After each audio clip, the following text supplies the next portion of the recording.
What's good, YouTube? I'm Tony T, I'm King Davi. and you are watching the best show on the internet. That's Debatable.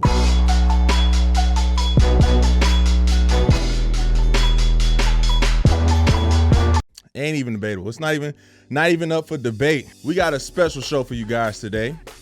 Last week, Ayesha Curry received criticism over her nude photo for a publication Sweet July. The backlash was in regards to tweets posted by the cookbook author in 2015, where she states, "Everyone's into barely wearing clothes these days, huh? Not my style. I'm gonna throw some sauce on it. Everyone's into barely wearing clothes these days, huh? Not my style. I like to keep the good stuff covered up for the one who matters.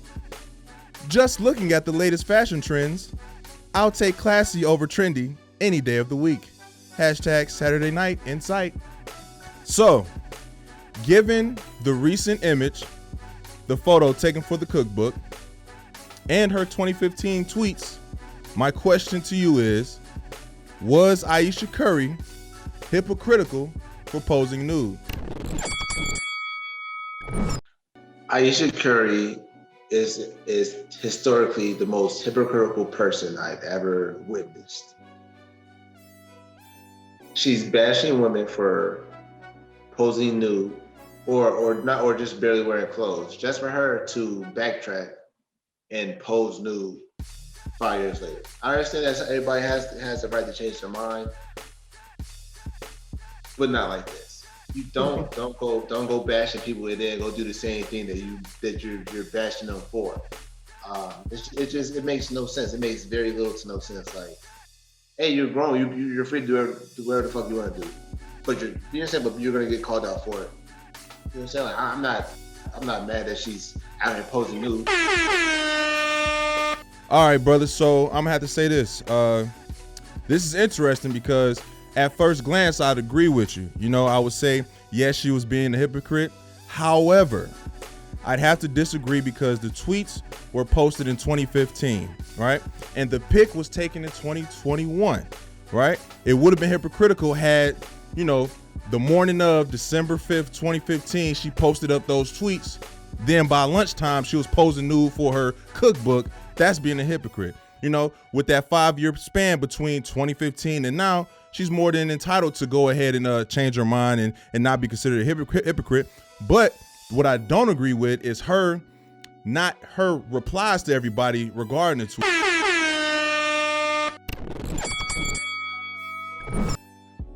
I could understand. Like I said, everyone's free to change their mind, but you're still considered a hypocrite. Like, if I like 5 years ago, I could say I hate white people. I hate all white people. You would never see me hang out with a white person. And now today, you see me hang my best friends. I'm like, am I a hypocrite? No.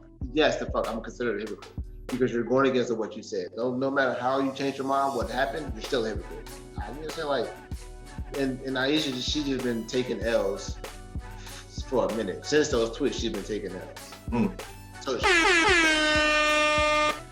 yeah, brother, I have to disagree. Like I said, I don't think she's being a hypocrite. What I don't agree with is her defending her tweets. She can't act as if there isn't room for it to be interpreted as if she was being a hypocrite. You know, what she should have did was, I could see how y'all misinterpreted my tweets from 2015.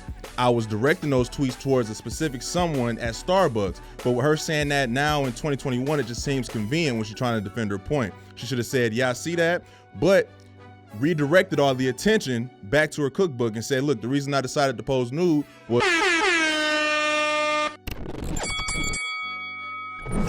Again, bro, like I said, I can understand everybody want to change their mind, but just nah, like I can't. I still consider it hypocritical. Like, you can do what you want to do. I'm gonna still call you hypocrite for doing it. Yeah, not hypocritical. She should have went on ahead and redirected everybody back to her cookbook and said, look, the reason I decided to pose nude is because this issue of my cookbook is focusing on wellness and nutrition that help your skin, so we made that move. But she also, shout out to her and Steph Curry for... Up next, last week, HBO Max debuted the critically acclaimed film Judas and the Black Messiah, a film that chronicles the final years of Fred Hampton, the deputy chairman of the Black Panther Party, from the perspective of William O'Neill, an FBI informant instrumental in the assassination of Fred Hampton. Our question for today was inspired by Stiletto Jill's interview with Fred Hampton actor Daniel Kaluuya. So, my question to you, do you feel sympathy for Wild Bill? The fact that this is even a question baffles me. Like, I am like, what? Like, how can you feel sympathy for this man? Like, he did this of his own fruition. Yeah, of his own fruition. He could, like, I guess he did a petty crime. They got him for like, bro, like, you had what, 1 year, 5 years to do, and you was good. But for the fact that you let the FBI force you, not even force you, tell you to kill this man, to betray your own people, oh my God, fuck no, absolutely not, fuck no. I'm mad that he. All right, I'm gonna get a lot of flack for this, but I do have sympathy for him. However, my sympathy doesn't redeem his actions. Understand, in the movie you see 30-year-old Lakeith Stanfield acting as Wild Bill. What you don't understand is he's portraying a 19-year-old teenager who, within the past year, the biggest decision of his life, one of them, was figuring out how to invite a girl to prom, how to ask her out on a date. And now you're facing 5 to 15 years when an FBI agent pulls you over for Grand Theft Auto or whatever, and you're facing 5 to 15 years, whatever the case may be, right? You waving a badge, they beat you up in the hallway, and they told you that you can go home free if you give us information on this terrorist group. You see what I'm saying? He had no understanding who the Black Panthers were.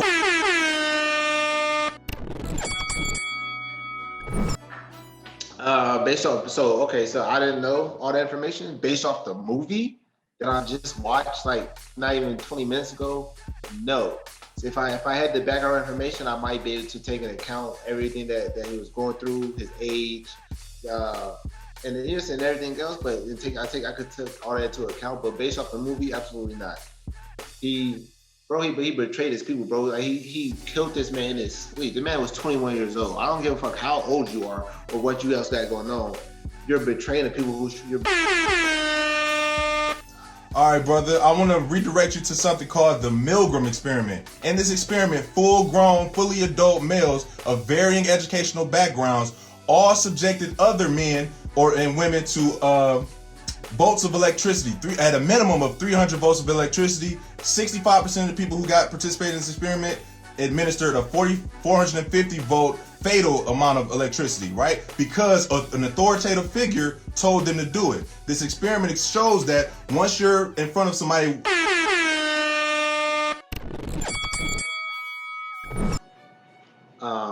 I want you to continue with that experiment you were just telling me about, because that sounds interesting. I don't know nothing about it. I want to listen more about that. But no, I feel no sympathy. I'm mad that he committed suicide. okay, so again, in the Milgram experiment, these grown men weren't able to resist the authority. How can you expect this 19-year-old kid to do it, right? He didn't know anything about the Black Panther Party. He knew he was going to go to prison. He wasn't trying to get any of them prison problems. They told him that it was a terrorist. All right, up next. Recently, there have been several big blockbuster films featuring prominent Black Americans, such as the film 12 Years a Slave. I will survive. I will not fall into despair. I will keep myself hardy till freedom is opportune. Selma. It's unacceptable that they use their power to keep us voiceless. Judas and the Black Messiah. You can murder a liberator, but you can't murder a liberation. Now, the common denominator between these films is that the leading actor was British. My question to you is, should American filmmakers choose American blacks to be actors for these films? No, yes, no. I don't understand. I don't really see an issue with using English Black actors. Like, what are we fighting for? Are we fighting for Black Americans, or are we fighting for Black people all across the world? You know what I'm saying? Like, what? I understand that these issues happen in America, but like, if you can get an actor who can portray this character the best from Europe, from the UK, then what's the fucking matter? Like, what's the point? I don't understand the problem. I don't see the issue that people are trying to correlate. Use American actors for fucking what? If they can't portray the character right, then why use them? You know what I'm saying? Like, who the fuck you gonna get? All right, so yeah, I rock with all my UK brothers and sisters, and y'all gotta get paid. So I don't fault none of y'all for taking none of the roles. I do think the studios need to do their due diligence and attempt to cast black actors, but I don't think it's a problem having our UK brothers and sisters go ahead and take these roles. I think at the core of all these movies, the theme is dealing with respecting humanity, the human race, and we don't need to just have black actors to portray that story. Initially, I felt like, similar sentiment of how like this could probably be like another slight at the black community in one way or another by not choosing the black American.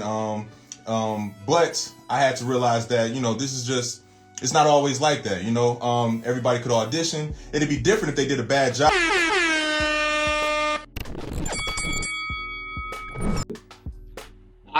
To be real with you, bro, I can't even think of 5 really good, talented young black actors to even play these type of roles. Like, you got Lakeith Stanfield, you got Michael B. Jordan, you had damn, I can't remember his name right now. He's the one that just passed away from cancer. You had him, that's 3. I can't even name of 2 other really good actors that I would want to play or see play these roles. You know what I'm saying?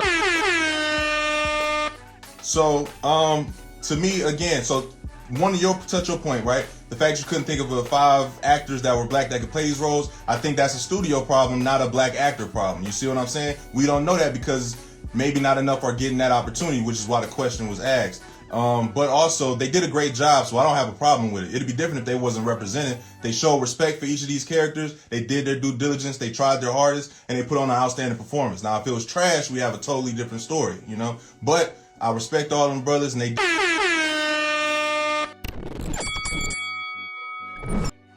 A little off topic, what movie do you think is better, for at least for the culture?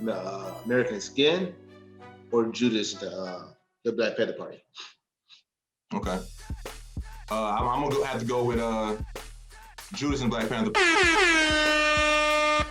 I also believe choosing a UK actor serves a purpose with international sales, right? If they're telling the black American story and Americans are familiar with it, we're gonna go see it. But if you're trying to sell it overseas, they don't know the story, but they know the actor because he's from around there, speak from an accent that they understand, they're gonna come rock. Boom, up next. An interesting topic that people commonly speak about is American black figures that are powerful and wealthy, and a question regarding their role in society. Should blacks with power and influence become activists? Should celebrities, should these wealthy individuals, because they have wealth, because they have power, because they have influence, be activists for black causes? I would say it's a tough question to answer. I would say, like, if you have the passion for it, yes. You know what I'm saying? If you have the passion to speak out and be up front and be on the front line for black causes or black community causes or something like that, then yes. But everybody doesn't have the stomach for it. It's not just tweeting or speaking on something on social media. You know what I'm saying? It's like it's real. You know what I'm saying? Everybody not Martin Luther King, bro. Everybody can't. You know what I'm saying? It's political as well.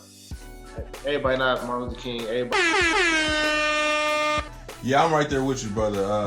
No, absolutely not. Just because you have money, power, and prestige, that doesn't make you an activist.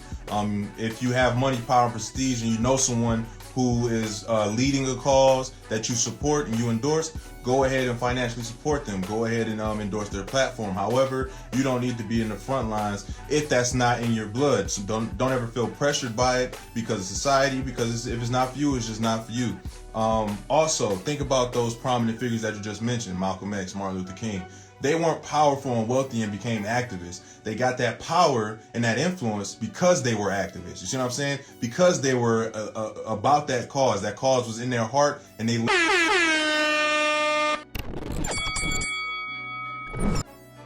Yeah, I don't see like especially with the George Floyd situation.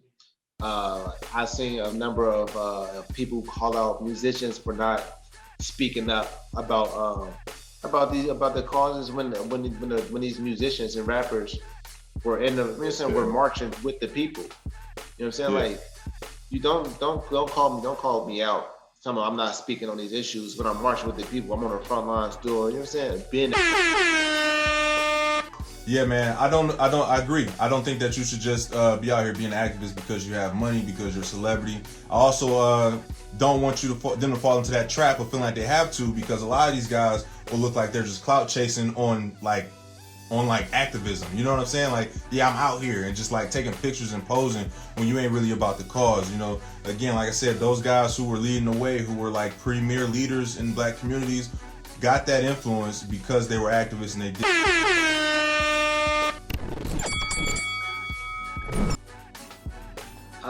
For one, as a people, bro, we need to find, the maybe the leader of BLM, or just find someone who's actually about that and support them in any way we can. Hey man, check it out, man. This is a very good topic because it seems like we're very in agreement here. You know what I'm saying? I agree with you, you agree with me. And yeah, 100%. If you know somebody that's activist, support them, endorse them, give them that push they need so that they can go ahead and lead the charge. Not you, brother. Alright.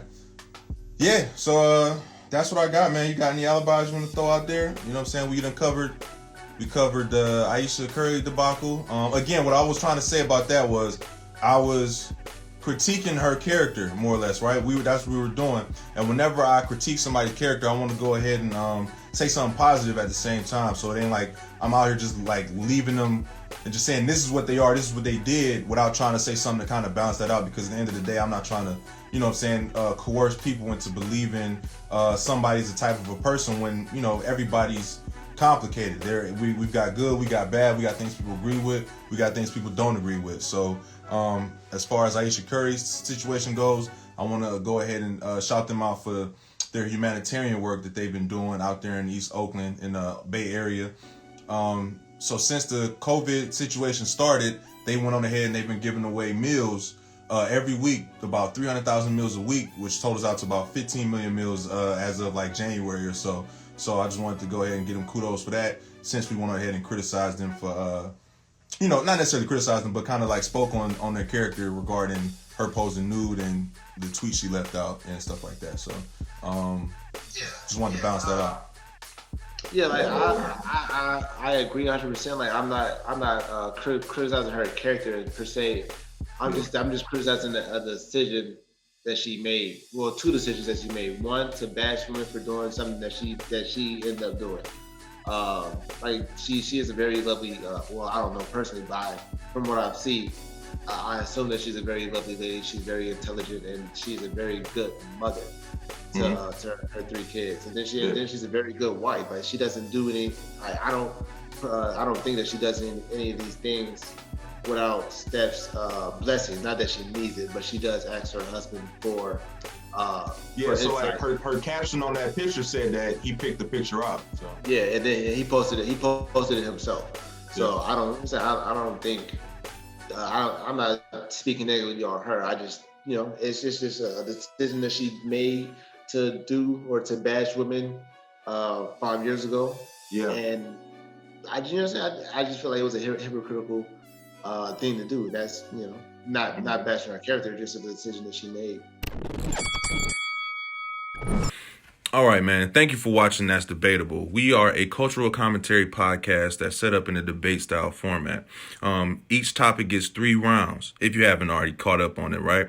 If this is your first time watching, I'm going to just break it down for you. If you've watched plenty of times and you still don't really understand the rules of the game, here you go. Each topic gets 3 rounds. The first round, we get 45 seconds before you hear that buzzer. Second round, you get 30 seconds. And the last round, you get 15 seconds. So if that sounds like something that interests you and you want to drop a comment down below about a topic that you would like to come on the show and debate with us, feel free. Matter of fact, we have a giveaway for people who decide to do that. You decide to do that, you will be rewarded with an Amazon gift card. Again, thank you for watching. That's Debatable. I'm Tony T, and I'm out.